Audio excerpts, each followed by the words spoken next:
تو اپنے سامنے اگر آپ قرآن کھول لیں تو آسانی رہے گی۔ بسم اللہ والحمد للہ حمدا کثیرا طیبا مبارکا فیہ کما یحب ربنا ویرضى والصلاۃ والسلام علی رسول اللہ وبعد۔ سورۃ الحجرات یہ 26ویں پارے میں سورت موجود ہے، 18 اس کی آیات ہیں۔ بہت مختصر سورت ہے اور اس کے اندر بہت سے آداب سکھائے گئے ہیں اور حسن معاشرت کے طریقے سکھائے گئے ہیں۔ اللہ اور رسول صلی اللہ علیہ وسلم کا مقام و مرتبہ کیا ہے وہ سکھایا گیا ہے۔ مومنین مسلمین آپس میں کس طرح سے ایک دوسرے کو پیش آتے ہیں وہ ہمیں اس صورت میں سکھایا گیا۔ 18 آیات کی بہت مختصر ترین صورت ہے لیکن بڑی جامع اور بڑی معنی خیز۔ تو آئیے آغاز کرتے ہیں۔ اعوذ باللہ من الشیطان الرجیم، بسم اللہ الرحمن الرحیم۔ یا ایھا الذین آمنوا، اے ایمان والو۔ جناب عبداللہ بن مسعود رضی اللہ تعالیٰ عنہ کہتے ہیں کہ جب بھی رب تعالیٰ اپنے کلام میں یا ایھا الذین آمنوا کا صیغہ استعمال کریں، یا اکرمہ، جب بھی یا ایھا الذین آمنوا کا صیغہ استعمال کریں تو کان کھڑے کر لو، کیونکہ قرآن سارے کا سارا اہل ایمان کے لیے ہے، لیکن جب رب تعالیٰ خصوصاً دوبارہ نام لیں اور پکاریں تو اس کا مطلب ہے کہ اب خاص بات ہے۔ رب تعالیٰ فرماتے ہیں یا ایھا الذین آمنوا، اے ایمان والو، لا تقدموا بین یدی اللہ ورسولہ، اللہ اور اس کے رسول سے آگے نہ بڑھو،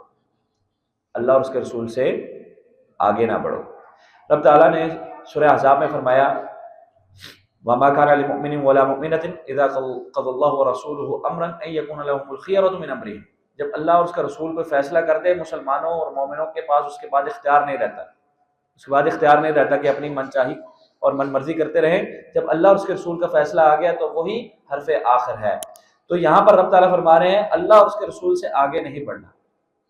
یہاں پر رب تعالیٰ نے اللہ اور رسول کا ذکر اکٹھے کیا ہے۔ کیا مطلب ہے کہ رسول صلی اللہ علیہ وسلم سے آگے بڑھنا وہ دراصل اللہ سے آگے بڑھنا ہے، کیونکہ حضور کے حوالے سے رب تعالیٰ فرماتے ہیں سورہ نجم میں وما ينطق عن الهوى ان هو الا وحی یوحی، حضور اپنے پاس سے کچھ نہیں فرماتے، جو بیان فرماتے ہیں وہ رب تعالیٰ کی طرف سے وحی ہوتی ہے، وہ رب تعالیٰ کی وحی ہوتی ہے جو حضور بیان فرما رہے ہوتے ہیں۔ تو حضور کے اپنے الفاظ بھی معمولی نہیں، وہ بھی وحی ہیں، من جانب اللہ ہے، اس لیے لا تقدموا بین یدی اللہ ورسولہ، رسول اللہ صلی اللہ علیہ وسلم اور رب تعالیٰ سے آگے نہیں بڑھنا۔ جب وہ کو بات کرتے ہیں وہ حرف آخر ہے، پھر نہیں دیکھنا کہ بھئی فلانے امام صاحب کیا کہتے ہیں، فلانے پیر صاحب کیا کہتے ہیں، فلانے صحابی کیا کہتے ہیں، فلانے تابعی کیا کہتے ہیں۔ ایک دفعہ رسول اللہ صلی اللہ علیہ وسلم کا ایک فرمان سنایا گیا کسی تابعی کو، تو انہوں نے کہا کہ ابو بکر اور عمر یہ بات کرتے ہیں، تو غالباً عبداللہ ابن عباس رضی اللہ تعالیٰ عنہ تھے، انہوں نے کہا کہ میں تمہیں اللہ اور اس کے رسول کی بات بتا رہا ہوں اور تم ابو بکر اور عمر کی بات کرتے ہو، مجھے ڈر ہے کہ آسمان سے پتھروں کی بارش نہ ہو جائے، کہ اللہ اور اس کے رسول صلی اللہ علیہ وسلم کے مقابلے میں تم نے ابو بکر اور عمر کو کھڑا کر دیا، جبکہ ہمیں معلوم ہے تمام امت میں سب سے افضل ابو بکر اور اس کے بعد عمر ہے رضی اللہ تعالی عنہما۔ تو یہ بات پتہ چلی کہ اللہ اور اس کے رسول صلی اللہ علیہ وسلم سے آگے کسی کو نہیں لے کے جانا۔ ہاں، اللہ اور اس کے رسول صلی اللہ علیہ وسلم کی بات کی مراد کوئی سمجھائے تو وہ کوئی امام ہو، وہ کوئی بزرگ ہو، وہ کوئی ولی ہو، سر آنکھوں پر، لیکن جب وہ کوئی ایسی بات کریں جو اللہ اور اس کے رسول صلی اللہ علیہ وسلم کے اگینسٹ جا رہی ہے، مخالف جا رہی ہے، تو پھر لا تقدموا بین یدی اللہ ورسولہ۔ اب ان کا عزت احترام مقام، امام صاحب، بزرگ صاحب، پیر صاحب، ولی صاحب سب اپنی جگہ، باتوں کا جومر، لیکن بات ہم اللہ اور اس کے رسول کی مانیں گے، ان کی بات سے آگے کسی کو نہیں لے کر کے جائیں گے۔ رب تعالیٰ فرماتے ہیں اتخذوا احبارهم ورهبانهم اربابا من دون اللہ، سورہ توبہ، کہ انہوں نے اپنے احبار، اپنے علماء اور اپنے راہبوں کو رب تعالیٰ کے ساتھ، رب تعالیٰ کے علاوہ رب بنا لیا، رب تعالیٰ کے علاوہ رب بنا لیا۔ تو اہل کتاب میں سے جو بعض صحابہ مسلمان انہوں نے کہا کہ ہم ان کی عبادت تو نہیں کرتے تھے، تو رب تعالیٰ ہی کیوں کہتے ہیں کہ تم نے ان کو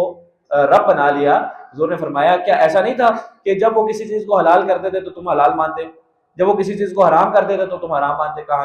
بالکل ایسے ہوتا تھا۔ کہا یہی رب بنانا ہے۔ کیا یہی رب بنانا ہے کہ جب اللہ اور اس کے رسول صلی اللہ علیہ وسلم نے کسی چیز کو حلال کیا ہے وہ یہ آگے حرام کرتا ہے، اب اس کے حرام کردہ چیز کو میں آپ اگر حرام مانتے ہیں اللہ اور اس کے رسول کے مقابلے میں، تو اب ہم نے اس کو رب بنا دیا۔ اللہ رب العزت نے ایک چیز کو حرام کیا ہے، کوئی حلال کرتا ہے، ہم اس کو حلال مانتے ہیں، جبکہ رب نے حرام کیا ہے تو اب ہم نے اس کو رب تعالیٰ کے ساتھ رب بنا دیا۔ تو رب تعالیٰ، حضور نے فرمایا یہی اللہ کے ساتھ رب بنانا ہے۔ واتقوا اللہ، اس کے بعد رب تعالیٰ حکم دے رہے ہیں اللہ سے ڈر جاؤ، اللہ سے ڈر جاؤ، تم اپنی منچاہی چاہتے ہو، تم اپنی مرضی چاہتے ہو اور من مانی کرنا چاہتے ہو، اللہ رسول کی باتیں سامنے آ جاتی ہیں، اس کے باوجود تم عمل نہیں کرتے ہو اور ہیلے تلاشتے ہو، واتقوا اللہ، اللہ سے ڈر جاؤ، اس کے پاس جانا ہے، اس سے ڈر جاؤ، ان اللہ سمیع علیم۔ اگر تم لوگوں کو دھوکہ دے بھی دو گے، اپنی باتوں میں بہلا پھسلا بھی لو گے، لیکن یاد رکھو ان اللہ سمیع علیم، اللہ بہت زیادہ سننے والا